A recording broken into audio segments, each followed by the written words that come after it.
Ako po si Atty. Jimmy Bondo. Maraming salamat sa inyong palakpakan na pwede nyo pang lakasan.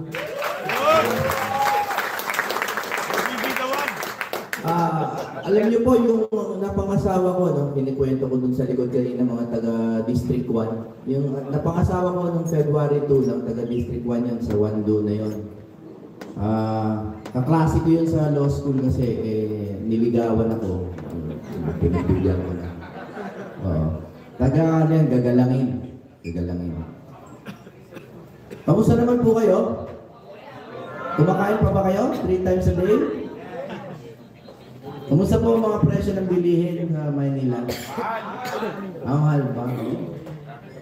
Kayo pabudol kayo Hindi. Ang PDP laban, wala na hong plastikan. Duterte yan. Kaya kung meron mga kontra kay Duterte, mahihirapan kayong iboto kami. Ang PDP laban, Duterte. At ang Duterte po, may mga best of the Duterte principles. Ano ba naalala niyo po sa mga Duterte principles? Anti-corruption, anti-criminality, anti-drugs. Tatlo lang. Magtalo kayo tungkol sa ICC, magtalo kayo tungkol sa ekonomiya, tatlo lang yan. Anti-corruption, anti-criminality, anti-drugs. Napakasimple, di ba? Kami po, ang focus ko, kasi siyempre si Bato, anti-criminality yan. Anti-drugs, di ba? Kami po, marami sa akin abogado, anti-corruption ang talagang tinututukan namin. Okay. Aaminin ko po sa inyo, nagbago ng konti ang plataforma ko. Tao lang naman ako. Noong una, yung anti-corruption, tinitingnan ko pa kung ano kaya yung magandang pwedeng gawing bureaucracia para sumpuin ng korupsyon. Anong klaseng ahensya ang kailangan gawin? Tama? Pero nung nakita ko po yung 2025 budget, naliwanagan na ang buong bayan na ang ugat ng korupsyon ay ang budget. Wala na pong iba. Wala na pong ibang problema ang bayan na to kundi ang budget. Alam ko po, sasabihin nyo, hindi yung inflation problema natin. Budget. Hindi kasi mga confidential pa. Budget. Paano yung West Philippines? Budget. Biniwasan na ng 15 billion yung AFP Modernization Act. Nasa gitna tayo ng gera, babawasan mo ang budget ng AFP Modernization. Budget. Saan po nilagay yung budget? Alam niyo naman, di ba? Sa ayuda. Sa ayuda po nilagay. Okay. So ano po ang problema natin? Napakadami. Gutom, inflation, di ba? Peace and order. Lahat po ang solusyon budget. Paano solusyonan ng budget? Ito na po ang sana tandaan ninyong sinabi ko sa araw nito. Ang eleksyon ang solusyon. Ang eleksyon ang solusyon. Kasi po, yung budget, paramihan lang talaga sila dyan. Paramihan ang boboto. Kung ang oligarkiya po ang nakaupo doon sa Kamara de Representante at sa Senado, kanino po papabor ang budget? Di siyempre sa oligarkiya din. Isang huling kwento po, nung Lunes, nagpunta po kami sa Ombudsman. At ako po ay co-complainant ni Speaker Pantaleon Alvarez. Kami po ay naghain ng reklamo laban kay Speaker Martin Romualdez. Naghain po kami ng graft and corruption case tsaka falsification of legislative documents. Diba? Nakakalito po ba? Nalilito ba kayo sa sinasabi ko? Baka ako boring Kasi technical nga. Kasi nga, from a legal point of view, ganun po tayo niloloko. Ano po ba ang nangyari sa 2025 budget? Sa madaling sabi, hindi dumaan sa tamang proseso ang budget natin. Sino po ba mga abogado dito? May mga abogado po ba? Kasi dun sa likod, may panyero akong nakilala. At sa lokal po, alam niyo naman po kung paano pinapasa ang budget. Ang problema po natin, yung budget na ginawa ngayon, puro blanco. Nabalitaan niyo ba yung mga blanco? Okay. May blanco. At may nagpuno. Hinahanap natin kung sino yung nagpuno.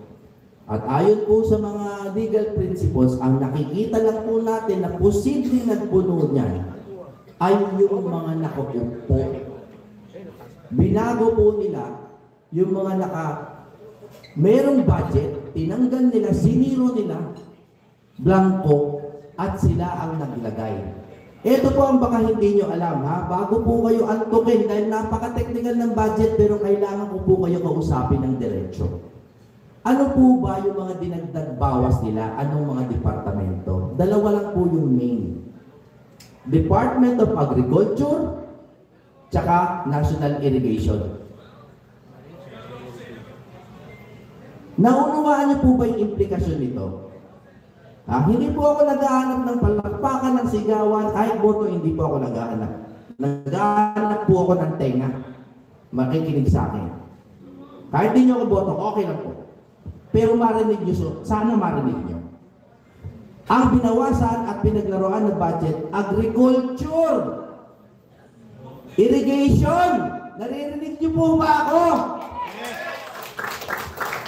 Tapos mag-uusap tayo, bakit gutom ang Pilipino? Bakit wala nang magsasaka?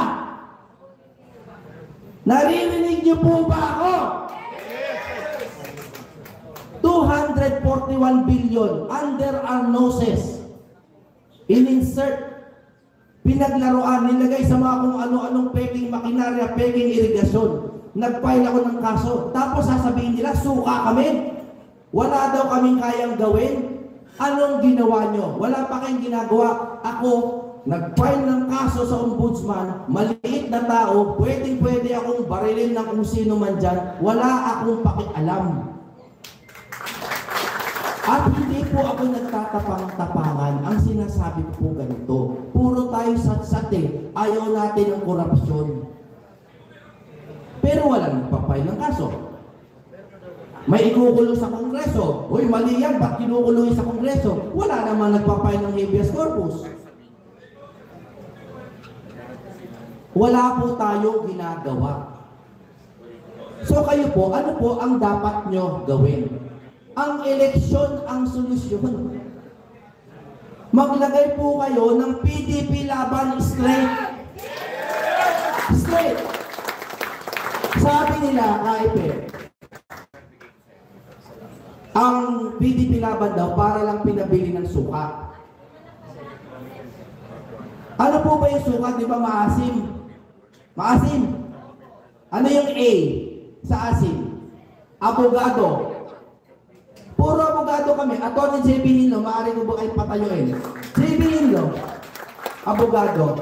Atty. Raul Lambino, abogado. Nung nasa eskwela ko, inaaral Lambino versus Comelec tungkol sa changing the Constitution. At kasama namin si Atty. Rodante Marcoleta, kilala niyo naman niya si Congressman Marcoleta, abogado yun, at si Atty. Vic Rodriguez. A, abogado. Ano yung S? Sa asim, S. Sundalo. Si Pato. O ano yung I? Inspirasyon. Inspirasyon. Inspirational leader. Sino yun? Ipe Salvador. Ipe. Letter I din. Philip Salvador. Inspirasyon ng marami. At si Pastor Ibaloy. Inspirational leader. At huli sa lahat, M. And then M. Malasakit. Bongo. Na ngayon, kinukuhaan na rin ang budget.